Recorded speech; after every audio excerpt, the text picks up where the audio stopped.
모든 섬들은 좌표로 쉽게 추적할 수 있지만 이 페루 섬들은 그렇지 않습니다. 이 떠다니는 섬들은 항해가 가능한 호수인 티티카카 호수의 한 모퉁이를 차지하고 있어요.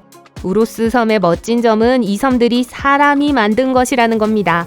토토라 뿌리와 갈대를 층층이 쌓아 지었어요. 토토라는 방수가 되며 보트, 지붕, 매트리스 등을 만드는 데도 사용될 수 있죠. 또한 이 섬들은 먹을 수도 있습니다. 잘못 들으신 게 아니에요. 식용식물로 만들어졌기 때문에 섬들도 먹을 수 있고 그 섬의 꽃은 차를 만드는 데 사용될 수 있습니다. 하지만 심각한 단점이 있어요. 섬을 구성하는 갈대가 썩기 때문에 15일에서 20일마다 새로운 것으로 교체해야 해요.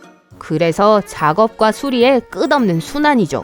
사람이 만든 것이기 때문에 섬이라기보다는 배에 가깝습니다. 게다가 티티카카는 물살이 강해서 현지인들은 섬이 떠내려가는 것을 막을 방법을 계속해서 찾아야 했어요. 그것을 위해서 유칼립투스 막대를 호수 바닥에 꽂습니다. 이 막대들이 단 역할을 해요. 섬의 작은 크기에도 불구하고 이 지역에서는 두 개의 언어가 사용됩니다. 케추아와 아이마란입니다. 물론 전 둘 다 못해요. 또한 그곳에 사는 사람들은 거의 자급자족합니다. 심지어 천을 직접 짜고 그것으로 멋진 옷을 만들 수 있어서 기성복은 필요 없어요. 오늘날 우로스 섬은 매우 현대적입니다. 조명과 TV를 위한 충분한 전력을 공급할 수 있는 태양 전지판이 있고 본섬에는 라디오 방송국이 있습니다. 가장 좋은 점은 지역 주민들이 관광객들에게 숙소를 빌려준다는 거예요. 네, 온라인으로 모든 걸 예약할 수 있습니다. 고대부터 사람들은 항상 장수의 비결을 찾고 있었어요. 실제로 100세 노인들이 매우 많은 것으로 나타난 지역이 있습니다. 주민들이 장수 기록을 세우는 것으로 유명한 지리적인 위치죠. 오키나와로 여행을 떠나요. 비자와 티켓은 필요 없고 시차도 없어요. 오키나와는 일본의 하와이라고 불리지만 여기서는 160개 이상의 섬으로 이루어진 오키나와현과 오키나와라고도 불리는 본섬의 두 가지 개념을 구분해야 합니다. 그런데 만약 이 섬이나 이웃섬에 가고 싶다면 페리를 타야 할 거예요. 겨울을 싫어하는 사람들에게 오키나와는 완벽한 여행지입니다. 추운 달에도 기온은 20도에 이르거든요. 네, 그리고 바닷물도 꽤 매력적이에요. 완벽한 날씨 조건 외에도 그 군도에서는 완벽한 식단을 가지고 있는 것처럼 보여요. 중요한 건 다양한 요리의 중심지라는 거예요. 중국의 영향력이 강해서 어디서든 중국의 별미를 쉽게 찾을 수 있어요. 국수를 좋아하신다면 소바를 드실 수 있어요. 타코라이스도 인기가 있습니다. 그리고 특별한 종류의 해초도 있어요. 바로 모자반입니다. 이 지역의 사람들을 평균보다 오래 살게 하는 것은 두부, 참마, 해초가 풍부한 식단이라고 해요. 이 멋진 장소를 방문하고 싶게 만드는 것은 이미 충분하지만 여기 오키나와에 대한 몇 가지 더 멋진 사실들이 있습니다. 한 가지 예로 이곳에서 첫 벚꽃을 볼 수 있어요. 1월 중순에 첫 꽃잎을 보는 게 가능하죠. 그리고 이 지역은 가라테의 발상지입니다. 자, 다음 목적지로 이동할게요. 축구장을 반으로 잘라요. 그 반대쪽을 생각해보세요. 이제 100명의 사람들이 그곳에 살고 있다고 상상해보세요. 사람들은 홍콩이 우리 지구에서 가장 붐비는 곳이라고 말하지만 미긴고 섬도 그에 못지 않아요. 출처에 따라 정보가 다르기도 해요. 일부는 131명의 주민이 있다고 말하는 반면 다른 쪽은 약 500명이라고도 합니다. 덜 충격적인 수치를 생각해 볼게요. 하지만 축구장 절반에 131명의 주민이 있다는 사실도 여전히 당황스러워요.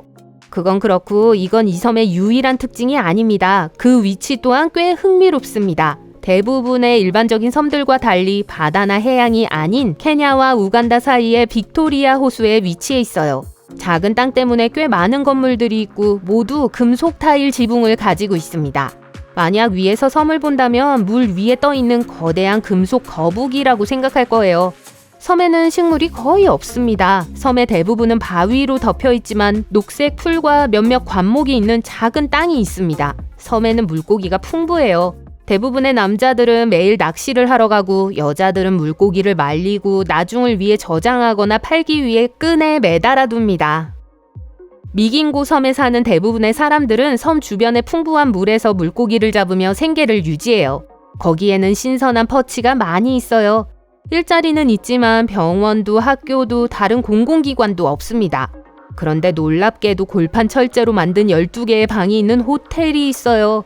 또한 멋진 따은머리를 할 수 있는 미용실도 있어요. 돈이 순환하기 때문에 다양한 사업체를 끌어들이죠. 심지어 다양한 옷감을 가진 2개의 양복점도 있어요. 대부분의 건물들은 특히 높은 거리에서 강철로 만들어졌습니다. 골목길에는 임시 오두막도 있어요. 거의 모든 집들은 조셉이라는 사람이 소유하고 있어요. 조셉은 그 집들을 임대합니다. 또한 일부 술집을 소유하고 있어요. 섬에는 벽돌로 만든 건물이 하나밖에 없습니다. 보트 엔진을 위한 집이고 레너드 오발라의 소유입니다. 그는 섬에 있는 대부분의 어선을 소유하고 있어요. 레니에게 제 얘기를 하면 좋은 배를 얻을 수 있을 거예요. 미긴고 섬은 인구 밀도가 가장 높은 섬 중 하나일 수도 있지만 지구상에서 사람이 사는 가장 작은 섬은 아닙니다. 비숍 록 섬, 실리 제도의 일부죠. 콘월에서 45km 떨어진 곳에 위치해 있고 양들이 먹을 풀은 없지만 어떤 사람들에게는 적합할지도 모릅니다. 거의 2세기 전인 1847년 그곳에 51m의 등대를 세우기로 결정되었습니다. 전체 건설 과정은 상당히 까다로웠습니다. 근로자들은 발 디딜 곳을 거의 찾을 수 없었어요. 등대를 짓는데 거의 10년이 걸렸습니다. 최초의 등대는 강철로 만들어졌고 1850년에 떠내려갔기 때문에 불이 켜진 적이 없었어요. 두 번째 시도는 전체를 돌로 만들었고 성공적이었습니다. 10개의 층이 있으며 이런 게 있었어요. 거주자에게 신선한 물을 제공하는 물탱크, 금속 문이 있는 현관, 창문이 있는 창고, 파라핀 램프에 빛을 유지하는 데 필수적인 첫 번째 오일룸, 두 번째 오일룸에는 창문이 있어요. 창문이 있는 거실, 창문이 있는 침실, 또 하나의 창고, 서비스룸, 그리고 램프. 모든 등대는 관리인이 필요했고 관리인은 1858년에 그곳으로 이사했습니다. 바로 같은 해 9월 1일 파라핀 램프에 처음으로 불을 붙였습니다. 그것은 비숍 록이 더 이상 무인도가 아니라는 걸 의미했죠. 이 섬에 사람이 산 것이 이때가 처음이 아니라 13세기에 처음으로 사람들이 나타났습니다. 중죄를 범한 사람들에 대한 일종의 처벌이었죠.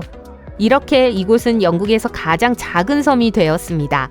여전히 건물이 있는 세계에서 가장 작은 섬으로 기네스 기록을 보유하고 있어요. 1992년에 등대가 자동화되었기 때문에 오늘날 이 섬은 무인도입니다. 우리는 장수섬, 세계에서 가장 밀도가 높은 섬, 가장 작은 섬, 끊임없이 먹을 수 있는 섬을 살펴봤어요. 하지만 가장 귀여운 섬은 어때요? 고양이 알레르기가 없다면 누구나 좋아할 거예요. 인간 거주자는 55명 정도에 불과하지만 네 발로 걷는 주민은 100마리가 넘습니다. 털이 복슬복슬한 고양이 주민들은 사람들에게 익숙하기 때문에 정말 친절하다고 해요. 그래서 여러분이 타시로지마 섬에 발을 디딘 순간 다리를 문지르며 환영할 거예요. 그 섬에는 고양이 사당도 있는데 꽤 드문 일이죠. 고양이들의 천국이에요.